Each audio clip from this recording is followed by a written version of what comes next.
Good morning, I'm Neva Manu, and this is your morning news fix for Monday, 20th of October. In this update, more hurdles lie before those wanting to keep their income support with two new sanctions in place. The government's now requiring beneficiaries to report on at least 3 job search activities a week and participate in 4 weeks of training courses. But Child Poverty Action Group's Isaac Gunson says sanctions don't solve poverty. They just make it harder for families to afford food and rent. New data out this morning is expected to show inflation's reached or surpassed the Reserve Bank's upper limit. Stats NZ is releasing its latest quarterly CPI update at 10:45. Most expectations are around 3%. Concerns the ceasefire in Gaza is on the brink of collapse, with both sides accusing each other of violations. The Israeli Defense Force is now striking targets into southern Gaza, alleging Hamas fired an anti-tank missile and gunfire toward troops. Hamas denies the allegations and accuses Israel of breaking the deal. Israeli media are reporting Israel will suspend the delivery of aid into Gaza. Graduate nurses say they're not being offered enough work to cover bills, and they're struggling to get second jobs under Health New Zealand employment changes. Health NZ is employing more nurses, but only offering part-time positions between 26 and 32 hours a week.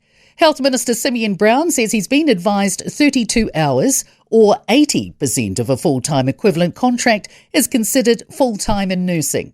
But chair of the Nurses Organisation Student Unit, Bianca Grimmer, disagrees, saying it's not full-time hours and people aren't able to pay rent or buy food for their families.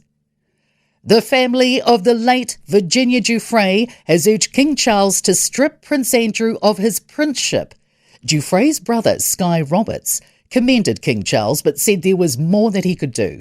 Andrew announced at the end of last week he would stop using his remaining titles and honours amid renewed controversy surrounding his role in the Jeffrey Epstein scandal and fresh scrutiny over alleged contact with a suspected Chinese spy. However, he remains a prince as a matter of birthright.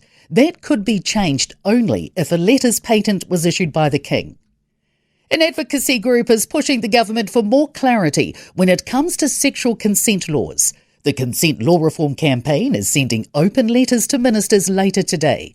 It's seeking more modern policy, including a statutory definition of consent, ruling out questioning minors about consent. The hunt continues for the thieves who stole priceless jewels in a heist at the Louvre Museum in Paris.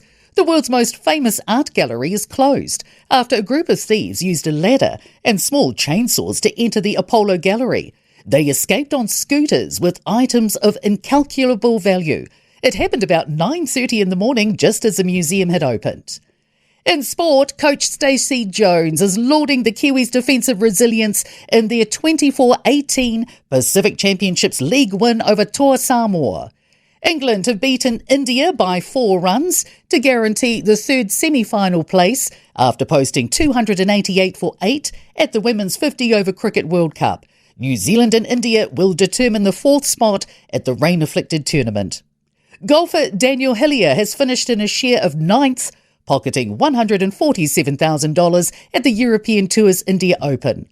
I'm Neva Manu, that's your latest news fix. We'll be back with the next update at midday from the Newstalk ZB newsroom.